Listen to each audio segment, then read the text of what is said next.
Hello, everyone.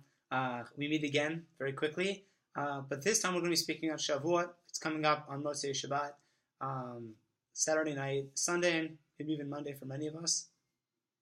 Okay, so this is based on Rav Bernstein's shiur, and I really liked how he opened this, which I actually heard from him personally 2 years ago in class on June 1st, 2016, so there you go. I kind of really liked it. And the way he opened this year is that, the lessons we learn from Shavuot are applicable all year round. Because it's about learning Torah, and since we're supposed to be learning all the time, therefore it's relevant to us all the time. Okay, so one of the shiurim he gave is as follows. He quotes Brachot Zayin Amud Beis, and he says this. So V'amar Rabbi Yochanan Rabbi Shimon ben Yochai, Gedola shimusha shel Torah yoter milimuda. Greater is serving the Talmid Chacham than learning Torah. Now, that statement has to be taken carefully, because what does that mean? The whole reason why we respect a Talmid Chacham to begin with is because of the amount of Torah he knows. So how can you say that serving him is better than learning Torah? The whole reason why we respect him is because he learns Torah. So what does that mean? Says Rav Kook in his Chidushi Agadot. Now we must understand what is the goal of learning Torah. And the answer to this is, and it's a basic yesod, it's meant to change the person who learns it. It's meant to refine you. You're not supposed to learn it and not be changed. The whole point of learning Torah is to elevate you. It's never meant to be just a scholarly discussion. Now, what might that look like? So, for example, imagine this guy, and this is also a story directly from Rav Bernstein. I really liked it, so I decided to share. So imagine this guy is walking around, enters an orange orchard that is not his own. He plucks an orange, starts peeling it, he starts eating it, tasty orange, and the owner comes out and he's like, "Hey, what are you doing? This is my orange orchard. These don't belong to you. You're stealing." The Torah says, "Lo tignovu" in Vayikra. How can you steal? You're not allowed to steal. The Torah says. The guy in the orange is like, "Wow, it's geschmack. I really enjoyed that Dvar Torah. Tell me something else." He keeps eating the orange. Now we'd automatically think like, this isn't. He's not telling this to share Dvar Torah. He's telling this because you're not supposed to be doing it. Stop doing it. Right? That's obvious to us. And yet, often, the Torah does not reach the person. The Torah must reach the person. It's supposed to affect you. It's not meant to only reach your heart. It's supposed to penetrate the mind, into the heart, and then start affecting your actions. The heart's not enough. Okay. Now, how do we go about affecting the person? So you need two things. One, of course, is Torah knowledge. You need to have the information. If you don't know it, it can't affect you. There's a second part, and this is very important. You need to have regard for Torah. You need to have respect for it. Your attitude must be conducive to learning Torah and being affected by it. And the physical expression of this is to serve a Talmid Chacham. Because why do you respect him to begin with? Why are you serving him? Why are you showing him kavod? Because of the amount of Torah he learns. And as you serve him, you start to get a sense of what Torah learning does for a person. And we'll come to that later. Because let's just say you know 1,000 divrei Torah. And you have 2 points of regard for Torah. Okay, so you have 2,000 points. Now there are 2 ways to increase, I guess, your Torah points, if you want to call it like that.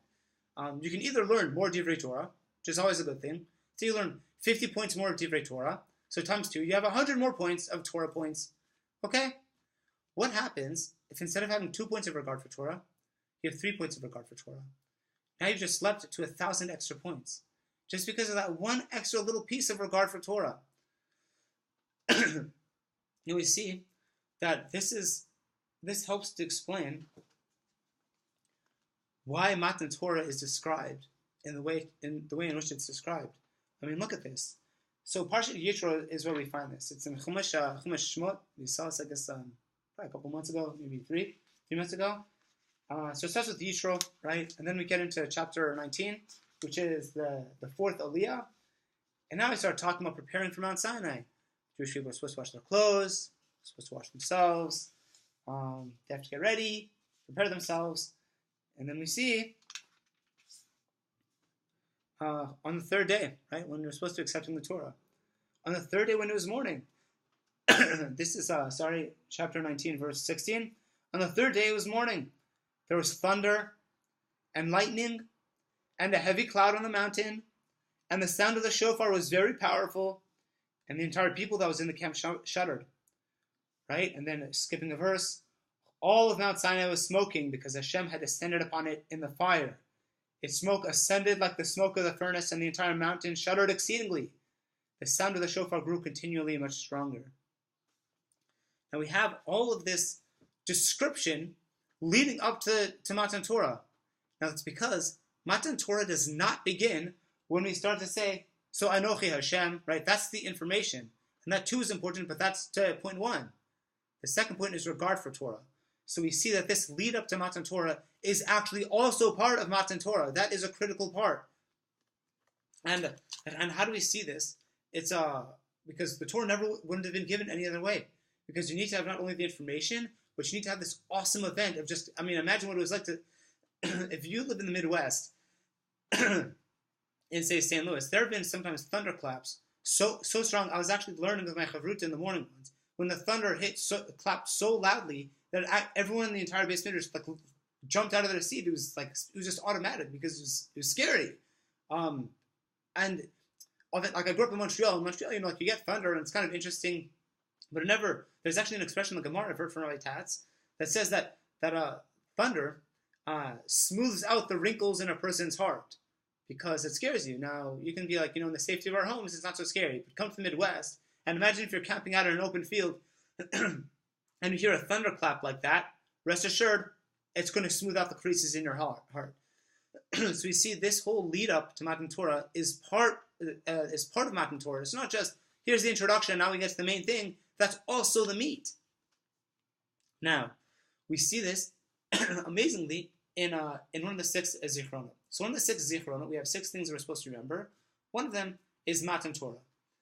Now, the Ramban has a very interesting pirush on this, because he doesn't say what you would think. The reason why you have to remember Matan Torah is because that's what defines us as Jews, and you need to know what you're doing, and it's important to be clear. That's not what he says. He says, because you have to remember what it was like. The remembrance is one of the Zichron, that's Matan Torah, is based on knowing what it was like, knowing that lead up paragraph.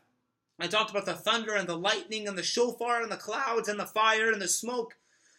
All of that was part of Matan Torah, and that is the mitzvah of remembering what it was like. That's amazing, because it's important not just to know Divrei Torah, which is very important, but it's also important to have regard for it. And the reason why we see that emphasized so clearly by certain Talmid Chacham, as the Gemara in Brachot says, is because we've all had experiences, say, hopefully both positive and negative. Say positive to Talmidei Chachamim, that is to say, we see a rabbi we have an enormous amount of respect for. This is a person who is Yerei Shamayim. He's a simple man.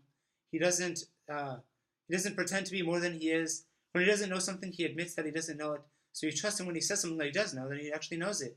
A person who's humble, he's easygoing, he's funny to be with, but always appropriate.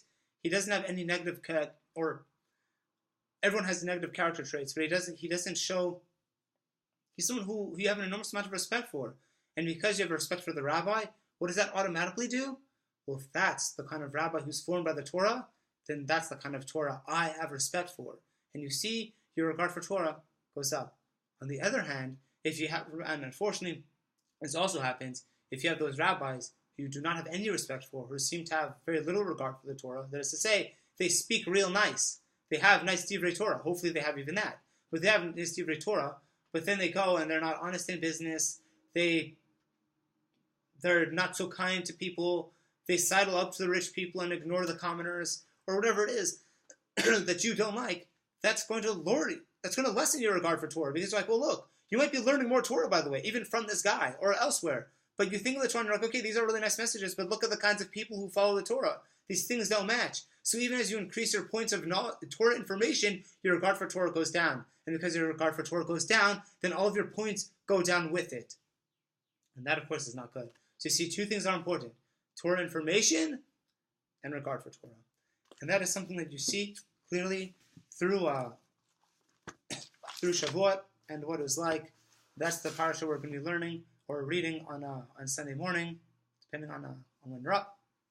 And anyway, Chag Sameach, Shabbat Shalom, Chag Sameach, have a good Yom Tov, and see you next week.